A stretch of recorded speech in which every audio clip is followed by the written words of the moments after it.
all along inisip ng mga tao, yung pagpapakulong ni Marcos dito kay Digong, malaki yung hit sa kanya. Pero survey niya lumalabas, wala hindi ba? Tinamaan siya panandalian nung March kasi bumaksak siyang 25. Tatandaan mo yung approval niya 25, pinamababa. Pero naka-recover siya after a year. Naka-recover siya dahilan siguro na may mga estratehiya siyang ginawa. Yan mas madalas mo na makita lumalabas ang Pangulo ngayon Cover siya year on year. Pero yung issues na lumalabas dito, Christian, Alan, Sen Edu, dalawa yung presyo pa rin binili at saka yung corruption. Doon sa corruption, pwede niyan solusyonan yan Kasi malaking bahagi nung hindi nagtitiwala sa kanya nagsasabi dahil hindi pa niya napapakulong yung mga sangkot, no? Tama. So, tapos yung sa undecided, ganun din. Dalawa sa 10 undecided ay nagsasabi hindi pa napapakulong ang sangkot. So, masolusyonan mo yan, mapakulong mo, maaari yung undecided at distrusting sa kanya, lilipat towards trusting. Ang malaking problema niya, yung presyo ng pilihin. Yon, inflation. Beyond his control. Mukhang, tingnan natin kung anong pwede nang gawin. Pero ang problema mo dyan, yung naratibo ng kalaban mo. But I think the government should address that problem. Kasi yung presyo ng bilihin was a problem even before the Middle East crisis, no? Middle East war. And it's much more a problem right now. Di ba, Alan, sa PR perspective, napaka-vulnerable din ng presidente dahil alam natin this crisis will only get worse. At madali siyang pabagsakin using this, hindi ba? Again, as I said earlier, who took a less hit? He also took a hit. He also took a hit dahil yung number 2 reason para sa kanyang distrust is, tama ba Prof. Ronnie, is his inability to curb inflation. So, ang dali-daling sakyan ng kalaban niya. So, yung vulnerability niya na-expose and these are factors beyond his control. So, talagang may tama din siya dyan. May tama din. Pero magbabago yan, Alan Almost overnight kasi magbabago yung landscape because of the Iran war. Because yung impact natin. At ang sisisihin ay basically yung gobyerno. Sa pinang-prices, yung lumabas na dito sa survey na ito, mas lalong magiging dominant yan. No? Prices, inflation, hindi pa pinag-uusapan dyan yung supply. No? Ay, yung prices pala. Kalawa, nagiging issue yung repatriation. Nagiging issue yan. Anong gagawin ng gobyerno pag lumala yung gera sa Middle East? At ikatlo, yung ayuda na kaya ba itong i-sustain katulad ng COVID or it died because of our limited fiscal space? Parang pa one shot lang yan. Which means, mag-create ka ng expectation, tapos hindi mo sustain, mas lalo magagalit sa'yo, at kung kasama pa yung presyo, kasama pa yung ibang issues, baka yung corruption, mawala na talaga dahil magiging sikmura na yung dominant in the next few weeks. No? So, itong survey na ito, ginawa ito a month ago or before the war, no? Bago natin naramdaman yung negative impact ng gera. Kaya ngayon, talagang almost ma-overhaul yung karamihan sa mga issues dahil lahat nakatutok na sa gobyerno at saka sa presidente. At wini-weaponize na ng mga Duterte. Bakit mag-impeachment? Palala yung sitwasyon sa pagkain, sa kuryente, sa presyo ng gasolina, etc. So, yun yung... favorite senator mo nagsabi nun. Pero hindi lang mga Duterte. May mahilig mag-usap ng politika. Hindi naman may importante politika. Di ba? Hindi naman importante. Ba't nyo ba? Hindi tinutatukan yan. That is a masterclass in consumer trend and voter trend behavior. Tamang-tama yung sinabi ni Sen Edu. Masterclass yan. Dahil the entire terrain changes. Parang binago mo yung dagat. Tumitingin tayo sa mga individual na barko, mga bangka, binago yung buong dagat. So that is consumer and voter trend behavior. Sa atin itong binabalikan na po yung tanong ko kung okay lang, Sen Edu. Okay lang ba? Sige. Pwede na. Sige. Mukhang applicable ba rito yung framework na it's the economy stupid? Meaning this crisis would actually save Sara Duterte from a second impeachment or at least a trial. from happening? Well, depende dahil yung impeachment mangyayari sa May, imbotohan sa plenary. Tapos yung trial magyayari yan after ng SONA or pwedeng simulan forthwith. Sabi ni Senate President tawag dito Escudero. Kung siya pa. Kung siya pa na pwede mangyari, pwede mabago overnight. So at sa ganyang several months, ano na yung sitwasyon dito sa Middle East at sa mundo? No? Actually, kahit matapos bukas yung gera, yung impact niyan negatively sa ating ekonomiya, sa ating ay magpapatuloy. At all indications, tatagal pa yan. No? Nung unang araw na nagdeklara ng ceasefire si Trump, binomba ng Israel ang isang major city sa Iran. No? Tapos nung ikalawang araw na nagdeklara ng ceasefire, pinatay yung head ng Navy ng Iran. So mukhang hindi papabayaan ng Israel na matigil yung gera. No? At hindi naman i-abandon ng US yung gera, lalo na magpapadala sila ng several thousand Marines ngayon. Dahil gusto nila ng graceful exit, pero yung kanilang graceful exit entails control of the Strait of Hormuz. And the control of the Strait of Hormuz entails boots on the ground. So, ibig sabihin, tatagal pa yan. At dahil tatagal pa yan, ay tingin ko, ang makikinabang ay si Sara.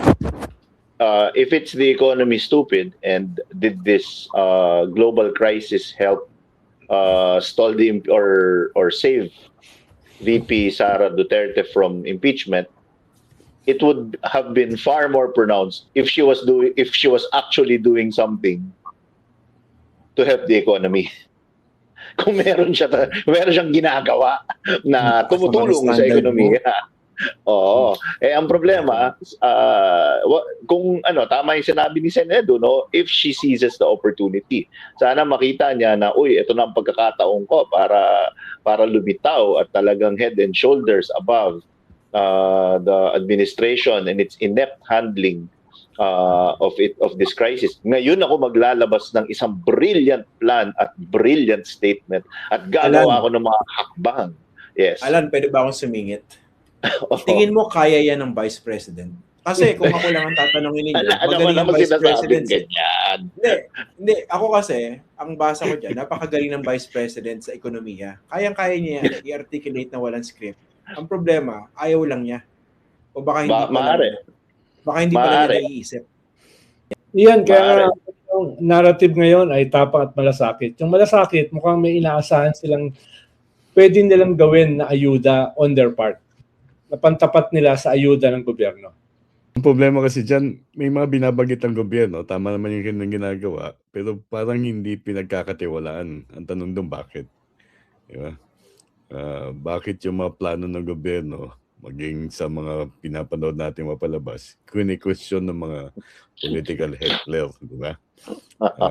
Pero yung sinasabi naman ng kalaban niya, parang yun ang pinaniniwalaan. Parang sa akin, kung sinasabi ng karamihan na maraming nagawa, ako mismo, tanong ko dyan kung marami kang nagawa, bakit hindi namin nakikita?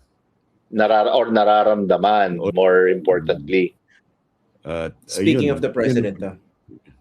Speaking of the Vice President. Vice. Yun ang sinasabi, maraming nagawa. Di ba? Split basically reasons for trusting the Vice President. Kasama doon yung maraming nagawa. Pero ibig sabihin ba yan, Prof, mas nag-iisip yung mga respondents? Kasi... Hindi. Impression nga iyan Dapat kung marami ka nagawa, dapat malinaw, nakikita at nararamdaman. Diba? So, yun yung messaging ang problema ng Vice President. Hindi, ganun tree planting. Mararamdaman yan siguro after a generation. Pero This guy, man, never change. Ian Esguerra, never change. This guy. Depende kung malunggay yung tatanim mo. Yun nga, madaling labanan yung impression Mas madaling labanan yung impression. Ang problema lang, hindi ginagawa ng administrasyon yun. Diba? Yan. On the part of the administration, the problem is, marami silang ginagawa, pero parang, yun nga, bakit hindi sila pinaniniwalaan? Bakit hindi sila pinagkakatiwalaan? Sabi, hanggang June 30 yung tawag dito, yung oil reserves. Pero kanina nanonood ako doon sa Sun Show yung isang heckler doon, sabi, kaya ba yun? In one day, nag-iba? From 45, naging 90 days? Diba? Bakit hindi siya pinaniwalaan? May dumating kasi, may dumating na bagong stock. May dumating from Russia Hindi ko kini-question ng heckler. Hindi ko kini-question ko, bakit maraming Pilipino, bagamat meron talaga silang ginagawa, nagdududa na meron silang ginagawa. Samantalang yung walang ginagawa, pinaniniwalaan nila. Feeling nila may ginagawa. Na hindi mo natin nakikita, hindi mo natin nararamdaman, may plan A, B, C, pero hindi malinaw kung ano yung plan A. Meron akong nabasang column. Sa ganitong sitwasyon, mas maganda ang negative messaging. Mas maganda ang kasi masamang kondisyon di ba? Diba? Mas maganda, mas nag-i-stick ang negative. Correct. Nag-stick talaga, 100%. Ano talaga ngayon, keep the builders busy. Yan ang ng mga campaign teams ngayon. Para hindi kayo makabuild ng brand. Kasi always tip of the spear. Sadly, ganun sa COMSE, lalo na sa political COMSE, ang quick kill mo, yung negative messaging muna. Katulad ng tinanong sa akin ni Christian kanina, kung ikaw si VP Inday, paano, or kasama ka sa team niya, paano mo aatakihin tong survey results na to? Sadly, and it is what it is. Ang tip of the spear niyan, negative messaging, upakan mo yung credibility ng survey. I'm not saying that the surveys are not credible. I'm a great believer in surveys. Great believer. There is no other tool. Scientifically reviewed. It is what it is. It is the best tool to use. Pero ang sinasabi ko, yan ang gagawin talaga ng mga tao. Negative messaging as first assault. Dagdagan ko lang yung sinabi ko kanina. Halimbawa, ang China, sila ngayon ang nagbibigay ng pagkain sa Cuba. Sila ngayon. Yung initial nila ay sapat yata for 3 months na pagkain ng Cuba. 60,000 tons of rice. Metric tons, yeah. So hindi ako magugulat kung tutulong sila sa kanilang mga kakampi rito para mag-package na meron din silang binibigay na ayuda. Tingin ko may nagpaplano ng gano'n. Whether that will happen is So ayuda galing sa China, padadaanin sa mga Duterte. Oh yeah, or galing sa iba-ibang sources. Paano? Siyempre may negative impact din kasi pag galing sa China. Baka ikaw ang nagbibigay na ideas yan. Sa salita mo dito sa Fox First. Marami naman pwedeng conduit si Bongo, last week, nagbigay na ng mga goodies Ayun lang medyo sa ilalim ng basket ay karton. kaya may mga nagreklamo. Akala nila punong-puno yung lalagyan.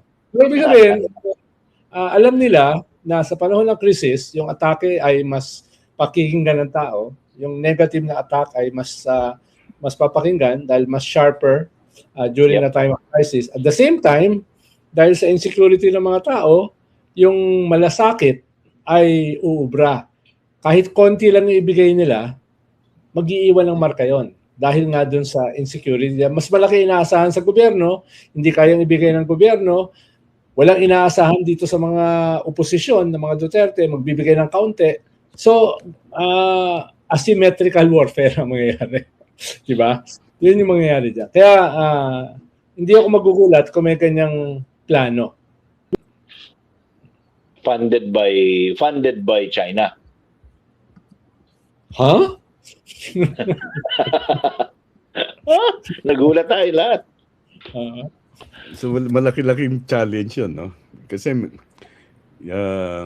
balik mo doon sa economy. Kung ako yung presidente, ang unang gagawin dyan, siguro papatawag na ako ng summit ng mga business leaders. Diba? Actually, Prof, nagkaroon kanina. Pero hindi siya. Ang humarap si Go.